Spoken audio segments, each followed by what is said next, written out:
নমস্কার বন্ধুরা, কেমন আছেন সবাই? রিম্পার সংসার সবাইকে স্বাগত। ব্লগটা অনেকদিন পরই হচ্ছে। মেয়ের এখনও শরীরটা মোটামুটি ঠিক হয়েছে একটু, তবুও অল্প একটু খারাপ। যাই হোক, মেয়ে নিচে কাঁদছে, মেয়েকে ভুলাতে হবে।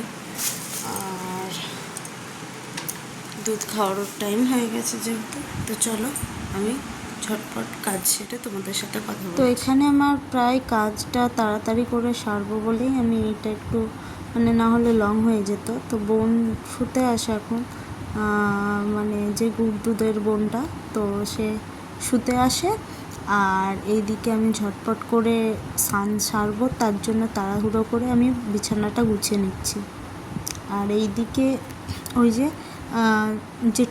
টুসুরও একই সর্দির ধাত বলে তার মা এই মেশিনটা, নেবুলাইজেশনের মেশিনটা কিনেই রেখেছে। তো তার কাছ থেকে এখন সেই বললো যে তোকে আর ছুটাছুটি করতে হবে না, তুই আমার মেশিনটা নিয়ে যা।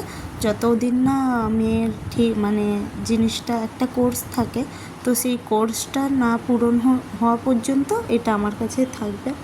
আর আমাদের বাড়িগুলো একবারে ঘেঁষা একটার পর একটা, একটু ছাড়া নেই, প্রায় 1 হাত কি 1.5 হাতও হবে না তেমন ছাড়া। তারপরে আবার একটা বাড়ি, এইটাই পুরো পাড়াতে প্রায় 50টা না 30টার মতো ঘর আছে, আমি অতটা জানি না এগুলো এখন। আর এইদিকে বিছানাপত্র আবার গুছাতে হবে আর একটা রুমের। পড়ে গেছে। আর আমাদের বাড়িতে ভাদ্র মাসে যে রান্না পুজোটা হয়, তো সেটাই সামনে চলে এসেছে, তো সেই কারণে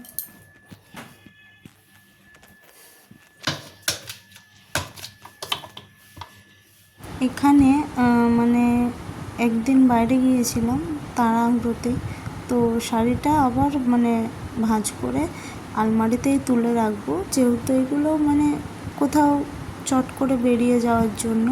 তো সেই কারণে ধুয়ে পরিষ্কার করে শুকনো হয়ে যেতে আমি সব জামা কাপড় যেগুলো পরবো না বাড়িতে, তো সেইগুলোই পাট করছি।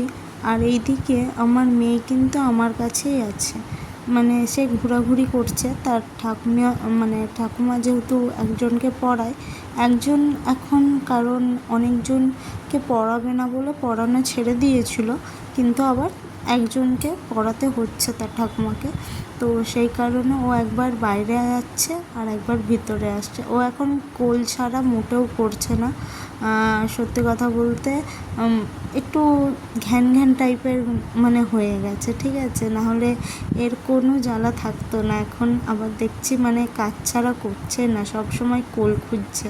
একটু হয়তো বাচ্চাদের শরীর খারাপ হলে এইটাই হয়, সব বাচ্চাদের, মানুষেরই হয়, আর বাচ্চা তো কী বলবো, বাচ্চাই হয়। তো যাই হোক, ওকে একটু কোলে নিয়ে তারপরে আমি চা খাবো, যেহেতু সকালবেলা চাটা আমার চাই। তো সেই কারণে এক এক সময় করি না, একটু বেলায় করেই আজকে চা করছি, কারণ আজকে খাবো পাউরুটি দিয়ে চা। সত্যি কথা বলতে অনেক দিন এই জিনিসগুলোই মিস করতাম বাইরে। ব্রেড ঠিক আছে, কিন্তু এই জিনিসটা বাইরে পাওয়া যায় না, ঠিক আছে। আর এইদিকে একটু 10টা নাগাদ মেয়েকে সুজি খাওয়াচ্ছি। ও সুজিটা এখন খেতে ভালোবাসছে। আগের তো সুজিই খেত, কিন্তু মাঝে মাঝে ওই চিলা টিলা করে দিতাম, এখন অতটা খেতে চায় না। এইদিকে ওর বড় মা হয়, যেহেতু আমার ঠাকুমার ওর বড় মা, তো তার সাথে এখনও কার্টুন দেখতে বসেছে। আর আমি এদিকে ওর জন্য একটু খিচুড়ি করেছিলাম, যেহেতু ভাতটা ততটা খেতে চাইছে না, সেই কারণে আমি খিচুড়ি আর ডিম সিদ্ধ দুজনেরই করে নিয়েছিলাম। ওকে খাইয়ে এবার আমি খেতে বসেছি ডিম সেদ্ধ আর খিচুড়ি। একটু ভুজিয়া ছড়িয়ে নিয়েছিলাম, যে আলু ভুজিয়াগুলো হয় সেগুলোই ছড়িয়ে নিয়েছিলাম, কারণ ওর তো যেহেতু লঙ্কা দিয়ে লঙ্কা দেওয়া নয়, তো একটু ঝাল ঝাল লাগলো, বাস এই কারণে। আর এইদিকে সন্ধ্যাবেলা হচ্ছে আমাদের বাড়িতে। আমার জন্য এই যে একটা অলরেডি আটা মাখা হয়ে আছে, আর ঠাকুমার মায়ের জন্য হচ্ছে তালের রুটি, যেটা আমি খাই না। ফুরোলি তবুও একটা আধটা, আর রুটি আমার অতটাও পছন্দ না।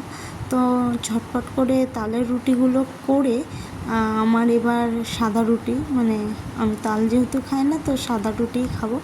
তো সেই কারণে সাদা রুটিটা ঝটপট করছি।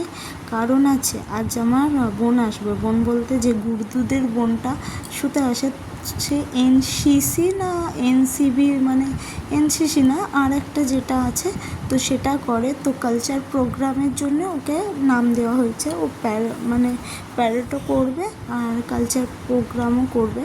তো সেই কারণে ও নাচ করবে আজকে শাড়ি পরে। কারণ ও বলছে, দিদি যদি না একবার নাচটা প্র্যাকটিস করি শাড়ি পরে, আমি তো প্রথম নাচছি, তো আমি অতটা পারবো না। তো সেই কারণে ওর এই শাড়ি পরে নাচটা, এইটা ছিল আজ ফাগুনে আগুন লাগে গানটা, লোকসঙ্গীত যেটা, সেটাই। তো ভিডিওটা কেমন লাগলো প্লিজ একটু জানিও। আর যদি ভালো লেগে থাকে লাইক কমেন্ট আর সাবস্ক্রাইব করে দেবো আমার চ্যানেলটা।